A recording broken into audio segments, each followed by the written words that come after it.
கதிர்காம வாழ் முருகா தக்க வடிவேலு முருகா புகழ் கதிர்காம நகரம் தனில் தேர் பெற்று விளங்குவனே சிவன் பாலனே சோதி மயில் வேலனே அந்தரர் போற்றும் முருகா கரத்துடன் மாறிடு வெளியுடன் ஆறுமுகமான முருகா அதிகாய் நின்றதோ ரமணரின் கிளையெல்லாம் மாற்றி துளைத்த முருகா தெய்வானையிடம் கொள்ளி வந்துகாரந்த முருகா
மண்டலம் துணிலே மாநில ஜென்மமாகி மனிதமாகி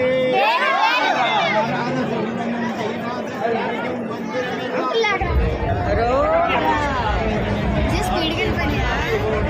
చెప్పాను స్పీడ్ గా వెళ్ళిపోతాయి